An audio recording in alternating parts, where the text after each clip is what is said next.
السلام علیکم خواتین و حضرات. میں جس موضوع پہ گفتگو کر رہا ہوں مسلسل فطرت اور انسان کے حوالے سے، اس موضوع کا آج چوتھا حصہ آپ کے سامنے نظر کرنا چاہتا ہوں.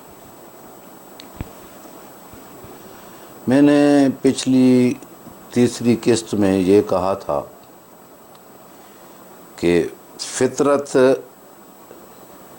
اور انسان کا کتنا گہرا تعلق ہے آپس میں.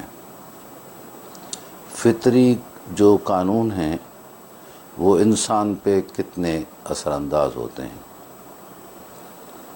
تو اسی حوالے سے میں مزید یہ بات کر رہا ہوں آج کہ اس کائنات کا انسان بہت چھوٹا سا معمولی سا حصہ ہے. کائنات بہت بڑی وسیع ہے، مگر اس کائنات میں اس زمین پر یہ جو انسانی شکل میں ایک قدرت کا شاہکار، فطرت کا ایک شاہکار بستہ ہے، وہ ایک چھوٹا سا حصہ ضرور ہے، مگر اس کو جو علم اور عقل کی نعمت سے فطرت نے نوازا ہے، اسی حساب سے اس کی حیثیت بہت بڑا درجہ رکھتی ہے. تو پہلے میری 3 قسطوں میں جو گفتگو ہوئی ہے وہ عام طور پہ صرف فطرت کے حوالے سے ہوئی ہے. آج میں اپنی گفتگو میں اس کائنات میں رہنے والے اس انسان کے متعلق کچھ چیزیں آپ کے سامنے رکھنا چاہتا ہوں کہ اس فطرت کا ایک انسان بھی حصہ ہے. اور میں فطرت کے لیے یہ لکھ چکا ہوں، بتا چکا ہوں کہ فطرت جو ہے وہ ایک قاعدے اور قانون کے تحت چل رہی ہے، اور وہ قاعدے قوانین اپنے توازن میں جاری و ساری ہیں، اور اس سے اگر کوئی توازن ٹوٹنے کی کوشش کرے گا تو وہ فطرت کے حساب سے اپنے ماحول کو خراب کرے گا. جس پہ میں نے پچھلی قسط میں یہاں سندھ کے حوالے سے بہت ساری باتیں آپ کے سامنے رکھی تھیں. اب آج میں اسی کو سامنے رکھ کر اپنا تسلسل اسی سے قائم رکھنا چاہتا ہوں کہ انسان جو ہے وہ اس کائنات کا بہت بڑا چھوٹا حصہ ضرور ہے، مگر بہت بڑا اہم حصہ ہے، جو اس کائنات کو مسخر کرنے کے لیے، اس کے راز معلوم کرنے کے لیے بہت ساری جستجو میں اور محنت میں لگا ہوا ہے.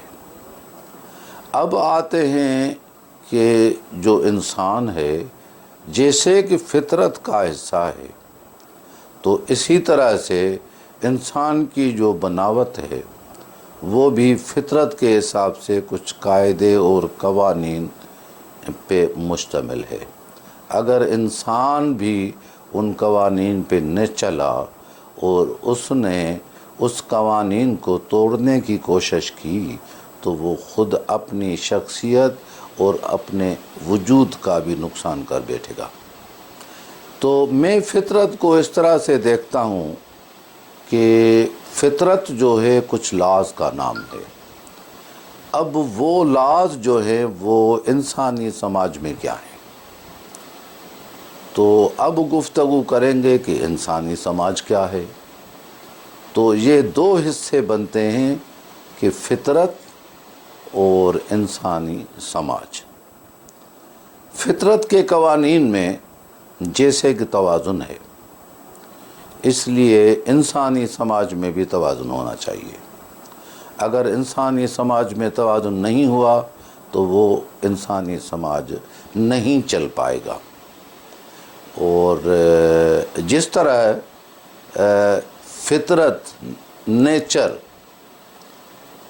میں توازن قائم نہ کرنے کی وجہ سے مجموعی طور پہ پوری کائنات کو نقصان پہنچتا ہے تو اسی طرح انسان کو بھی نقصان پہنچتا ہے۔ تو اسی طرح اگر انسان اپنے سماج میں رہتے ہوئے فطری قوانین پہ نہ چلے گا تو یقیناً خسارے میں رہے گا۔ جیسے قرآن مجید میں آتا ہے کہ ان الانسان لفی خسر والعصر ان الانسان لفی خسر، مجھے زمانے کا قسم ہے۔ اللہ تبارک و تعالی زمانے کا قسم کھا کے، زمانہ تاریخ کا نام ہے، زمانے کو ہم تاریخ سے تطبیق دے سکتے ہیں۔ اللہ تبارک و تعالی انسان کی تاریخ کو بتا کے قسم کھاتا ہے کہ انسان کی تاریخ اس پہ گواہ ہے کہ انسان خسارے میں ہے۔ الا الذین آمنوا وعملوا الصالحات، مگر وہ خسارے سے بچیں گے جو فطری قوانین کے سامنے جھکیں گے، خود کو حوالے کریں گے فطری قوانین کے۔ اگر انہوں نے فطرت کے خلاف قوانین بنائے تو وہ ہمیشہ خسارے میں رہیں گے۔ تو اب آتے ہیں اس پہ کہ پہلے وضاحت کریں کہ انسانی سماج کیا ہے۔ انسانی سماج تین صورتوں کا مجموعہ ہے۔ انسانی سماج میں سب سے پہلے جو ایک چھوٹا سا یونٹ ہے وہ اس کا گھر ہوتا ہے، گھر سے محلہ ہوتا ہے، محلے سے پھر اپنا علاقہ ہوتا ہے جو قبیلے اور قوم میں تبدیل ہوتا ہے، پھر انسان کی حیثیت انٹرنیشنل ہو جاتی ہے۔ تو اس میں انسان کا آپس میں ملنا جلنا کیسا ہے، ان کی معاشرت کیسی ہے۔ ایک بہت بڑا حصہ انسانی سماج کا وہ ہے انسان کی معاشرت۔ دوسرا حصہ ہے انسان کی اقتصادیت، کہ اس کا بزنس، اس کی انکم، اس کی آمدنی، اس کے اخراجات، اس کا خرچ کرنا وہ کیسا ہے۔ اور تیسری ہے اس کی سیاست، کہ وہ کس طرح سے، کیونکہ سیاست ایک بہت بڑا ٹول ہے اس انسانی سماج کو چلانے کے لیے۔ تو اسی حوالے سے سیاست گھر سے شروع ہو کے پوری دنیا تک چلی جاتی ہے۔ تو فطرت کے حوالے سے جب ہم ان تینوں چیزوں میں توازن قائم کریں گے تب جا کے ہماری معاشرت بھی درست ہوگی اور ہماری معیشت بھی درست ہوگی اور ہماری سیاست بھی درست ہوگی۔ تو اس حوالے سے میں آج کے اس اپنی بات کا خلاصہ یہ سمجھتا ہوں کہ جن انسانوں نے بھی اپنے سماج میں اس فطری قوانین کو توڑا ہے، ان قوانین میں توازن قائم نہیں کیا ہے، وہ سماج خسارے میں ہیں۔ اسی لیے بنیادی طور پہ جو دنیا ابھی ہمیں خسارے میں نظر آتی ہے کسی نہ کسی شکل میں، اس کی وجہ یہ ہے کہ ہم نے فطری قوانین کو توڑا ہے۔ اس وجہ سے پوری دنیا حیران و پریشان ہے۔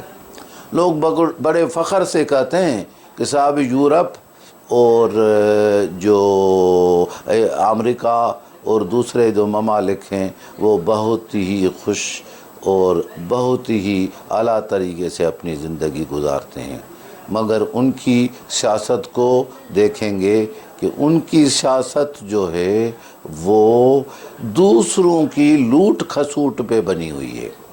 دوسری دنیا کو لوٹ کے انہوں نے اپنے ملک کے لوگوں کو کچھ فیسلٹیز دی ہیں، مگر اس کے جو نتائج ان کے سامنے آ رہے ہیں وہ پوری دنیا دیکھ رہی ہے کہ وہاں کے جو سائیکالوجیکل حالات ہیں اور ان کے ہاں جو ایک بے چینی پھیلی ہوئی ہے، اس بے چینی کا سبب وہی ہے جو انسانی فطرت جس میں توازن تھا ان کو اپنی تعلیم کے حساب سے، اپنی ترقی یافتہ ہونے کی حساب سے جو دنیا کے ساتھ رویہ رکھنا چاہیے تھا وہ انہوں نے نہیں رکھا، اور انہوں نے وہ توازن توڑا۔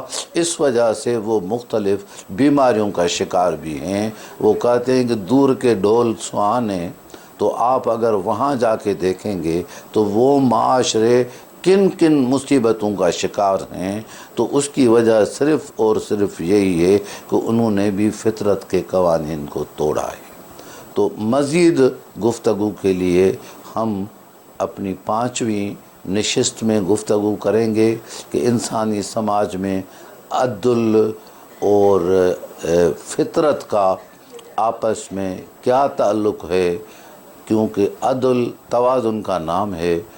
اس پہ ہم ہو سکتا ہے کہ مولانا سندھی اور اس حوالے سے بھی بات کریں، اور سائنسی حوالے سے بھی بات کریں، اور ہمارے بڑے بڑے ادیب اور شعراء کے حوالے سے بھی بات کریں۔ وہ انشاءاللہ پھر ہم 5ویں قسط میں ساتھ ہوں گے اور مزید اس پہ گفتگو کریں گے۔ اللہ حافظ والسلام علیکم۔